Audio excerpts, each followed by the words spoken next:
Olá pessoal, bem-vindo e bem-vinda ao canal Amu Invest. A RRI11, o ARRI11, vale a pena? Venha saber.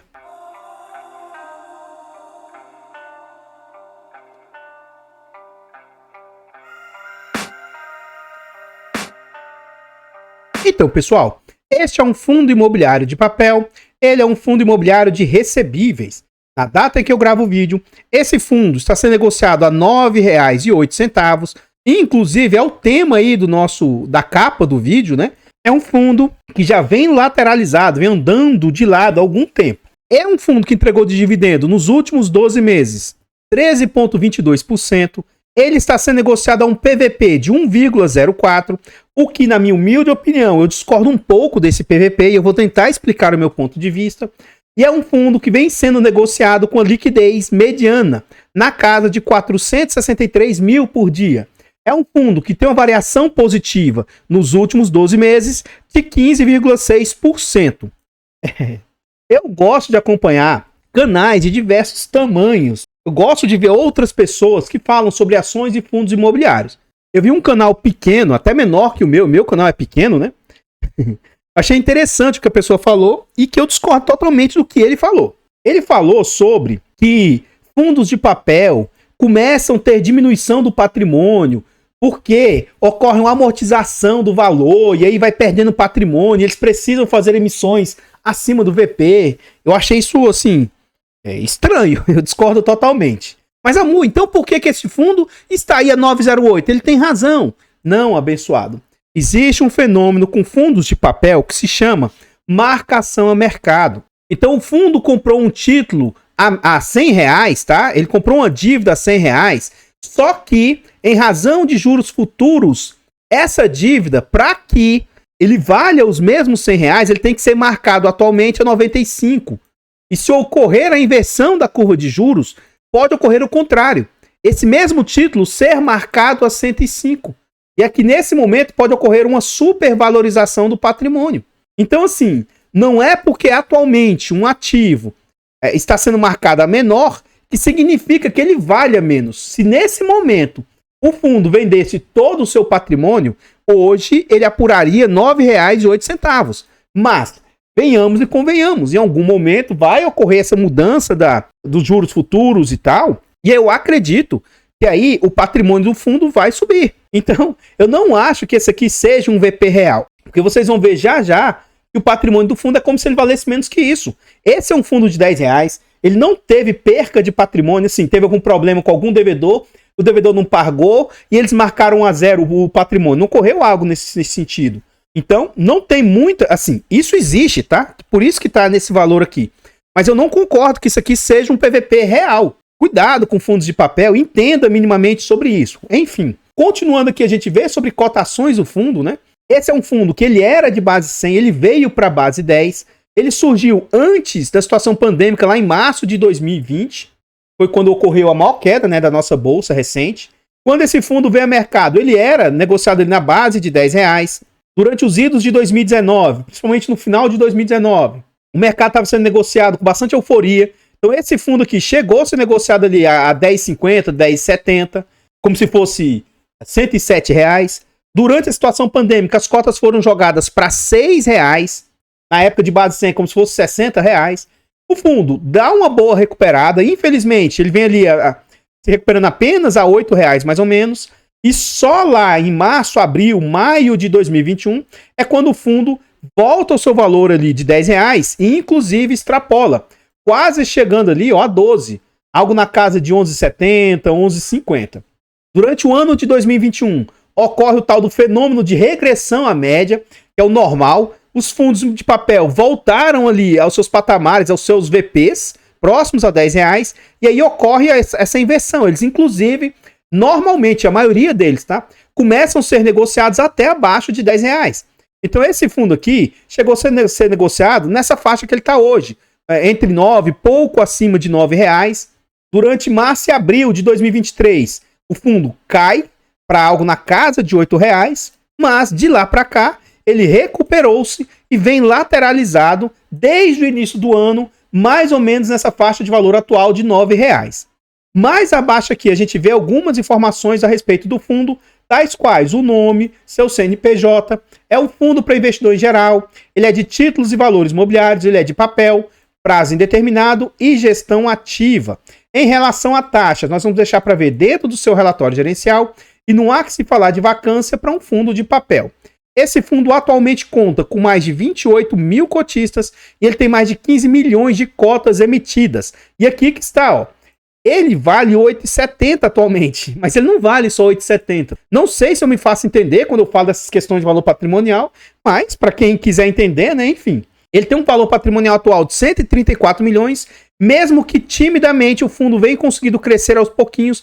Ele tem feito sempre subscrições, mesmo que captado pouco, aos pouquinhos ele vai subindo aí o seu patrimônio. O último dividendo entregue pelo fundo não foi de 11 centavos, se eu não me engano, foi de 10 centavos, ponto 5.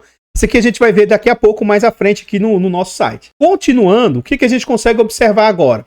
Aqui a gente vê o yield médio do fundo. Aqui não é o dividendo nominal, sim o médio de dividend yield. Então lá nos idos de 2019, a gente vê com diversos fundos de papel que eles tinham dificuldade para pagar 0,6. Alguns pagavam 0,8, 0,9, já era um bom yield. Nesse momento, fundos de tijolos também estavam pagando muito pouco. Depois disso, durante o ano de 2020, 2021, onde ocorreu uma disparada da inflação, o dividend yield desse fundo também subiu para algo na casa de 0,9, 1,2, chegou a beliscar mais de 1,5, quase 1,8%, chegou a passar de 1,8% e durante um período aí de 2021/2022, ele conseguiu manter no mínimo entre 1,20 e 1,5. E atualmente agora, o yield médio do fundo vem ali mais próximo de mais ou menos 1,20, ó. 1,10, 1,08, 1,16, 1,14. Nominalmente dizendo, a gente vê que o dividendo do fundo chegou a ser por vezes 8 centavos, 12, 11, 18, durante um período ali entre 12 e 13, e atualmente está nessa casa ali de mais ou menos 10 centavos. Então o que a gente observa? Durante os últimos meses, ó, 10, 9, 10 centavos, e aí no mês passado 10 centavos,5, e no dia 28 de junho, pagou no dia 5 de julho 10 centavos 5.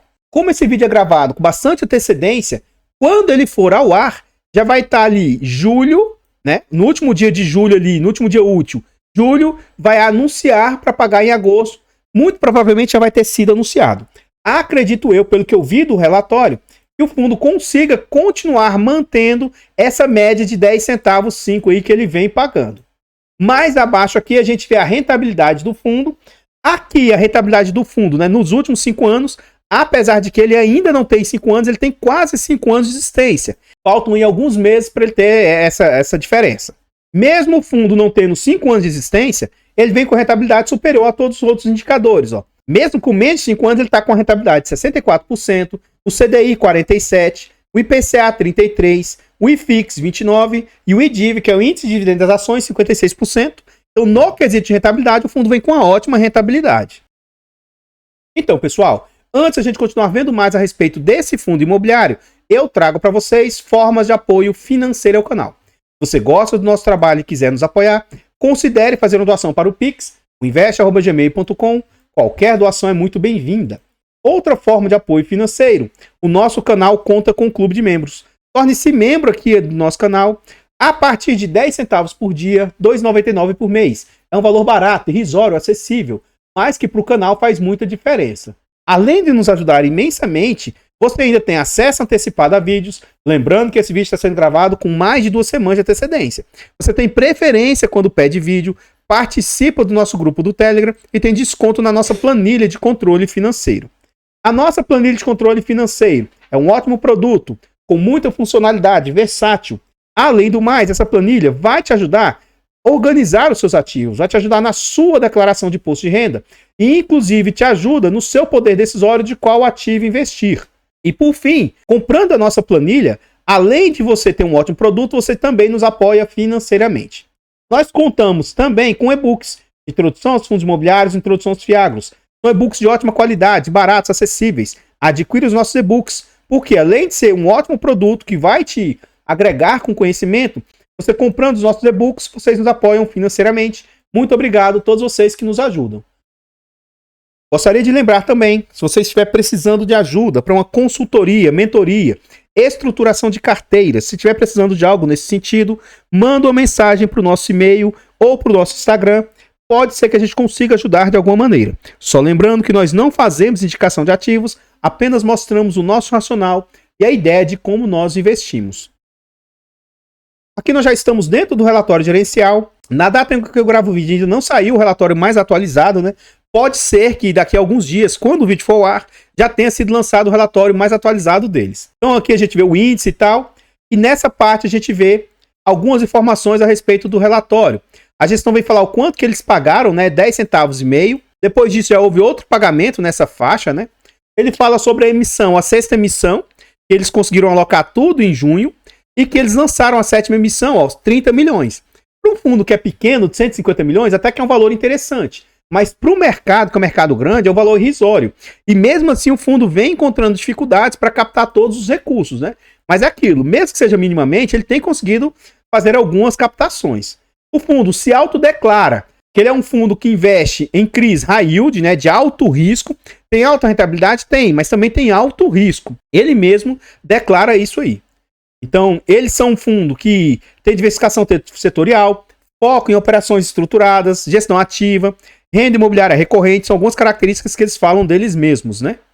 Continuando aqui no relatório, ele traz algumas informações sobre o seu yield médio e que esse dividendo entregue de 10 centavos 5 frente à cota patrimonial na data de fechamento do relatório, isso representava um yield de 1,16 e se comparar com o CDI do período, representava 164% do CDI.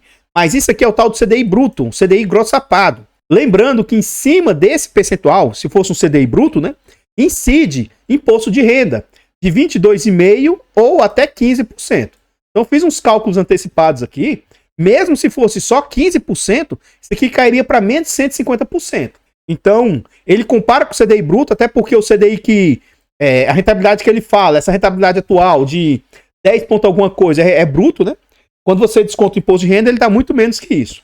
Enfim, aquele mostra o yield médio nos últimos 12 meses, mês a mês, o que vem entregando dos seus dividendos. Esse é um fundo que atualmente ele tem 26 ativos distintos, uma taxa média dos seus devedores aí de IPCA mais 10,70. Ele está presente em 7 estados, em 4 setores distintos. O CDI médio também da carteira é média de CDI mais 1,25 e ele se auto-intitula High Yield. Apesar que ele mostra aqui embaixo que ele também tem ativos de médio risco e até de baixo risco. Então hoje o fundo tem 85% do seu portfólio alocado diretamente em CRIs, ele tem ali 7% em caixa e 7% em FIIs. A imensa maioria esmagadora do fundo está alocada em IPCA, quase ele não tem alocação em CDI. E aqui ele mostra, ó, hoje ele tem 75% da carteira em alto risco, então ele tem em baixo risco 22% e médio risco ali 2%. Então por isso ele é um fundo de alto risco, porque eles mesmos se intitulam assim. Segmentos que o fundo investe, 38% é em corporação, 25% é loteamento, 12% é setor de hotelaria e 24% é em setor corporativo. Então, pessoal, antes a gente continuar vendo mais a respeito desse fundo imobiliário, eu trago agora para vocês formas de apoio gratuito ao canal. Se você não quer ou não pode nos apoiar de forma financeira, considere nos apoiar de forma gratuita. Basta simplesmente aqui nesse vídeo você deixar um like, comentar, compartilhar, se inscrever no nosso canal e ativar o sino. Tudo isso é de graça, mas pra gente faz muita diferença. Nós estamos tentando chegar a 20 mil inscritos. Se inscreva no canal e nos ajude a chegar a essa marca. Comenta aí para nós. E aí, você já conhecia esse fundo imobiliário? Você tem ele ou já teve? Se você já teve, você vendeu, por qual motivo você vendeu? Comenta para nós aí o que você acha do fundo, se você já conhecia. O seu comentário é muito importante aí. As minhas opiniões a respeito desse fundo. Eu tenho ele faz parte da carteira pública e da carteira fechada do canal. Gosto do fundo, apesar de recentemente eu ter ficado um pouco chateado, porque a parte do DRE do fundo é um pouco ruim. Na minha opinião, faltam informações a respeito disso. Depois nós vamos ver sobre essa DRE, demonstrativo de estado de exercício, e ver com mais detalhes sobre as informações ali trazidas. Para mim, são informações um pouco falhas, deixa a desejar. Então, durante alguns meses, a taxa acaba sendo muito, muito cara, apesar de que no último mês a gente vai ver que deu uma melhorada bem considerável. Para quem acompanha os vídeos sabe que eu sou chato com essa questão de taxa, mas, enfim, eu tenho esse fundo. No geral, eu acho que o risco-retorno do fundo meio que compensa, mas o fato de eu estar falando sobre o fundo, né, isso não significa que ele seja bom ou ruim, e nem que isso signifique uma indicação de compra, venda ou manutenção do ativo. Estude o ativo, entenda sobre ele. Eu sou conflitado quando eu falo sobre ele, né? Estou deixando claro que eu tenho fundo no meu portfólio. Então, não é porque eu estou dizendo sobre o fundo, né, que você deva ter. Isso não é indicação. Nós temos aí um canal secundário, o canal Amo Notícias, e o nosso objetivo é chegar a 1000 inscritos para monetizar esse canal. Nosso primeiro objetivo de 50 inscritos já foi alcançado, e agora a gente está tentando chegar a 100. Já contamos aí com 64. Vá lá no canal, nos ajude a chegar aí nos nossos objetivos. Desde já, muito, muito obrigado. Todos os nossos canais são presentes em outras plataformas. Vá nessas plataformas, siga, se inscreva, comente, compartilhe, tudo isso ajuda demais. Eu abro caixas de pergunta frequentemente no Instagram. Deixe a sua dúvida lá que a gente vai procurar atender com a máxima rapidez. Desde já, muito, muito obrigado.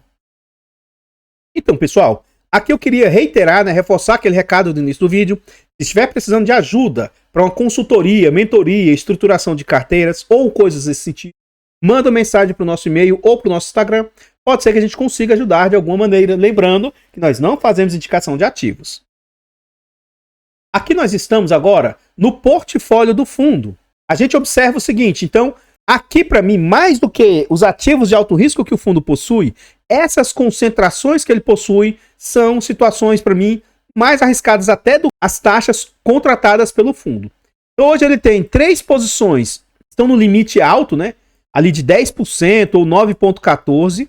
Ele tem outras posições que estão na posição elevada também, mas já bem mais aceitável, 8%, 6%, 7%. E aí, as demais posições aí são bem mais pulverizadas. Mesmo que sejam posições altas, ainda está no limite do aceitável. Mas, poxa, se alguns desses devedores passarem por problema, der inadimplência e tal, isso pode afetar severamente as receitas do fundo. Então, são pontos de atenção aí, caso você opte por se posicionar nesse fundo.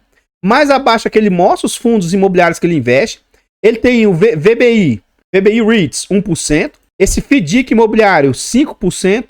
Outro FII aqui, diversos, quase nada, né? E o Caixa de 7%.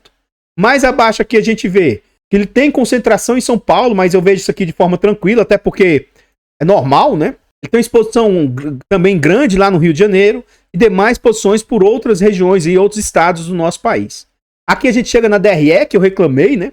Então o que a gente observa dessa DRE? Frente a outros meses, para maio, ele recebeu um pouco melhor do que ele vinha recebendo, né? Tanto do total quanto de CRIs. Então esse mês ele recebeu um total de 2.300.000, assim, bem mais que no mês passado. E aí em linha com meses anteriores, mais do que outros meses, né? Então, esse é o total receitado. E o que chama atenção é que ele sempre vinha conseguindo fazer algum resultado de ganho de capital. 330 mil lá em junho, 256 mil em julho do ano passado, 324 mil em agosto, 500 mil em outubro, 600 mil em novembro, né? 1.300.000 em março, e aí abril teve resultado zero. E isso aqui afetou severamente o resultado total do fundo. Isso que me chama atenção. Já já a gente vai fazer cálculos, tá bom? O que eu acho ruim do fundo é isso aqui, ó. Poxa, ele teve resultado líquido de 1.300.000, 1,5 milhão, 1.100.000, né? Ó, 1.400.000, 1.100.000, 2.900.000, 2 milhões. Mas ele está sempre distribuindo 10 centavos.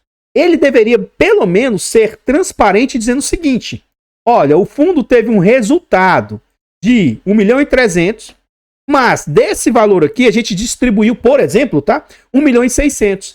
Porque aí você sabe se o fundo está distribuindo acima das suas capacidades ou não. Se ele ficaria claro se as suas entregas são entregas contábeis ou entregas caixas. Provavelmente esse fundo faz entrega contábil, acredito eu. Mas isso não é claro pra gente, ele não fala sobre reservas ou não, né? Se ele tá comendo caixa, se ele tá distribuindo um resultado que tá acruado, sabe? Tudo isso seria interessante se o fundo fosse mais transparente. Eu não vejo essa transparência por parte do fundo. Então, no mês passado, por exemplo, o fundo teve um resultado de 1.200.000, e aí as despesas do fundo representou muito desse valor. Atualmente já chegou à normalidade, nós vamos calcular aqui, ó, mas já está algo um pouco mais aceitável, porque chegou a representar mais de 15%, quase 20%, e E aí, para mim, é o cúmulo. Mas, outra coisa que deveria trazer é o acumulado dos últimos 12 meses, ou minimamente o acumulado do ano. E aí a gente veria tirando esses valores aí que impactam muito o fundo, né? E a gente veria algo um pouco mais diluído em todos os meses. Enfim, não traz isso pra gente. Então, em maio, o fundo teve despesas de 264 mil. Inclusive, aqui ele não diz, né? Não faz um destrinchamento das despesas. Pode ser que nem tudo vá para o bolso da gestão, mas como ele não deixa isso claro, nós vamos calcular como se tudo fosse. Então a gente vai calcular aqui, ó, 264 mil, vamos arredondar para 265, isso vezes 100, dividido pelo total receitado de 2.394. Então, em maio, o fundo teve ali 11% de despesa. Ainda é ruim? É alto? Mas pelo menos está bem abaixo dos 15 agora, e vinham extrapolando e ultrapassando isso, né? Então, menos mal, né? Continuando no relatório, ele fala aqui sobre os seus dividendos. A gente viu que ele entregou em junho outro resultado de 10 centavos e meio, né? E eu acredito que para julho, para pagamento em agosto, ele mantenha pelo menos esses 10 centavos. Acho que ele tem capacidade de manter isso. Aguardemos, né? Ele mostra aqui a sua rentabilidade histórica. Então a gente vê que comparativamente ao CDI, PCA e até o IFIX, ele supera em muito todos esses outros indicadores. Então realmente a rentabilidade do fundo é algo bem positivo aí. Então aqui a gente vê os devedores do fundo. Essa parte final do relatório é uma das partes mais importantes. E eu acho que é a parte que as pessoas mais menosprezam. Ó, o CRI Talhamar, que é o devedor do fundo. Para aqueles mais aficionados, se jogar esse código aí no Google, você consegue acessar com mais atalhamentos todo o CRI, como que ele foi criado, todas as regras. É algo bem chato e complexo, tá? Então quem é esse devedor Talhamar aí, ó, CRI Talhamar? Essa Tamargueira. É um REIT, securitizadora, foi um emissor. Há uma taxa de IPCA mais 12, ó, não é taxa barata, então é uma taxa cara, né? Vencimento em 2028. Quais as garantias que foram dadas para essa dívida? Então foi a garantia fidejussória, um aval da controladora e dos sócios, alienação fiduciária, cessão fiduciária dos direitos creditórios. Aqui ele não fala que tipo de alienação fiduciária que é essa. É a alienação fiduciária do imóvel? Se for, é uma ótima garantia. Agora, alienação fiduciária de quê, né? Ele não deixa muito claro isso. Aqui a gente vê o que é esse Talhamar.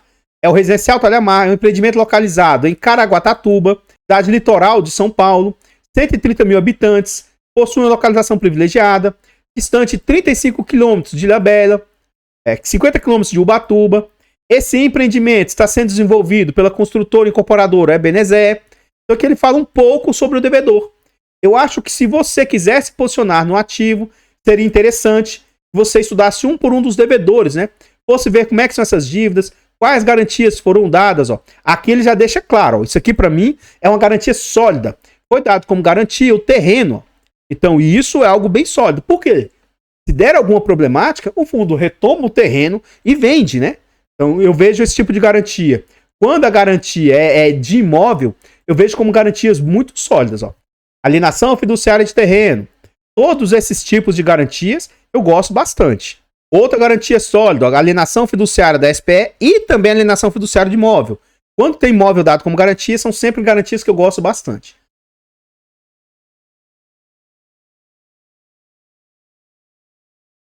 Então, pessoal, o que eu tinha para trazer a respeito desse fundo imobiliário são somente essas informações. Eu gostaria de agradecer imensamente todos vocês aí que nos apoiam, seja de forma gratuita ou de forma financeira. Considere lá no canal Notícias e se inscrever para nos ajudar. Desde já, muito, muito obrigado. Eu vou ficando por aqui e eu espero encontrá-los nos próximos vídeos. Fiquem todos com Deus, tenham um bom dia, uma boa tarde, uma boa noite e fui!